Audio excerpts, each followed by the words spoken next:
പിതാവിനും പുത്രനും പരിശുദ്ധാത്മാവിനും സ്തുതി, ആദ്യം മുതൽ എന്നേക്കും ആമേൻ. മിശിഹായിലിട്ടും അനുഗ്രഹിക്കപ്പെട്ടവരെ, കർത്താവായ ഈശോ മിശിഹായുടെ ജീവിതവും നമ്മുടെ ജീവിതം ചേർത്ത് വയ്ക്കാനും കർത്താവിനെ പോലെ വിശുദ്ധമായ ഒരു ജനമായി തീരാൻ കർത്താവായ ഈശോ മിശിഹ ജനത്തിൻ്റെ ഇടയിൽ കടന്നു വന്നത് മനുഷ്യനായതുപോലെ നമ്മളും കർത്താവിനെ പോലെ നല്ലൊരു മനുഷ്യനാകുകയും കർത്താവിനെ പോലെ നല്ല സുവിശേഷത്തിൽ ആഴത്തിൽ വിശ്വസിച്ചുകൊണ്ട് ജീവിക്കാനും നമ്മൾ നമ്മളെ തന്നെ സമർപ്പിക്കുകയും നമ്മൾ നമ്മളെ തന്നെ കർത്താവിലേക്ക് ഭരമേൽപ്പിക്കുന്ന ഒരു സമയമാണ് പ്രിയമുള്ളവരെ. ഇന്നത്തെ ഒരു സുവിശേഷ ഭാഗം, ഈ നൊയമ്പിൻ്റെ സമയത്തിൽ നമ്മൾ ഏറ്റവും അധികം നമ്മൾ ഓർക്കേണ്ട ഒരു കാര്യം, എൻ്റെ ആടുകൾ എൻ്റെ സ്വരം ശ്രവിക്കുന്നു, എനിക്ക് അവയെ അറിയാം, അവ എന്നെ അനുഗമിക്കുന്നു. പ്രിയമുള്ളവരെ, കർത്താവായ യേശു മിശിഹായുടെ സ്വരം നമ്മൾ അറിയണം. നമ്മൾ ഈ ലോകത്തിൽ ജീവിക്കുമ്പോൾ ഒരുപാട് സ്വരത്തിലും ഒരുപാട് ഒച്ചയുടെ ഇടയിൽ ജീവിക്കുന്നവരാണ്. പക്ഷെ കർത്താവിൻ്റെ സ്വരം എന്താണെന്നും കർത്താവ് നമ്മളോട് സംസാരിക്കുന്ന ഏത് പ്രകാരമാണെന്നും കൃത്യമായി മനസ്സിലാക്കാനുള്ളൊരു കഴിവ് നമുക്കുണ്ടാവണം. അപ്പോൾ കർത്താവിൻ്റെ സ്വരം കേൾക്കുമ്പോൾ അതിനർത്ഥം തന്നെ കർത്താവ് നമ്മളെ സംരക്ഷിച്ചിരിക്കുന്നു. കർത്താവിൻ്റെ സ്വരം കേൾക്കുമ്പോൾ തന്നെ നമുക്ക് മനസ്സിലാവും കർത്താവ് രക്ഷകനായ ഈശോ ആണ്, രാജാതിരാജനായ ഈശോ ആണ്, ലോകത്തിൻ്റെ രക്ഷകനാണ്.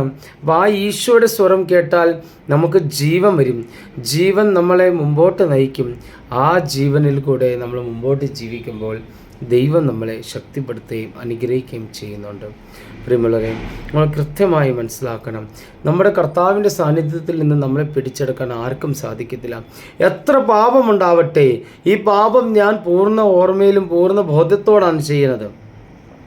സാത്താൻ എനിക്ക് ഇതിനുള്ള പ്രേരണ നൽകും, പക്ഷെ ഒരിക്കലും സാത്താൻ്റെ ദൈവത്തിൻ്റെ കൈകളിൽ നിന്നും സാത്താൻ നമ്മളെ പിടിച്ചെടുക്കുന്നില്ല. ദൈവം നമ്മളെ പിടിച്ചു വയ്ക്കുന്നുണ്ട്. എൻ്റെ മക്കൾ എൻ്റെ വിശുദ്ധ ജനമാണ്, എൻ്റെ ജനത്തെ ഞാൻ ഒരിക്കലും തള്ളിക്കളയത്തില്ല, എൻ്റെ ജനത്തെ ഞാൻ കാത്തു സംരക്ഷിക്കും. പ്രിയമുള്ളവരെ, പ്രത്യേകമായി മനസ്സിലാക്കുന്നത് പോലെ ഞാനും എൻ്റെ പിതാവ് ഒന്നാണെന്ന് മനസ്സിലാക്കുന്ന പോലെ നമ്മൾ സഭയിൽ ഒന്നാണ്, കർത്താവായ യേശു മിശിഹായുടെ കൂടെ സഭയിൽ ഒന്നാണ്. ആ വിശ്വാസത്തിൽ ജീവിച്ചുകൊണ്ട് നമ്മൾ മുമ്പോട്ട് പോകണം. നമുക്ക് മനസ്സിലാക്കണം, പഴയ നിയമത്തിലും പുതിയ നിയമത്തിലും നമ്മൾ കുറേ തർക്കങ്ങളും യുദ്ധങ്ങളെല്ലാം കാണുന്നുണ്ട്. പക്ഷെ എല്ലാത്തിൻ്റെ അടിസ്ഥാനത്തിൽ നമ്മൾ കാണുന്നത് എന്താണെന്നറിയോ? കൃപ.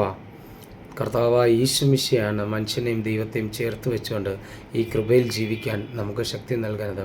പിതാവ് നമ്മളെ കൂടുതൽ സ്നേഹിക്കുകയും കൂടുതൽ പിതാവിലോട്ട് ചേർത്ത് വയ്ക്കുകയും പിതാവ് കൂടുതൽ അനുഗ്രഹിക്കുകയും ചെയ്യുന്നു.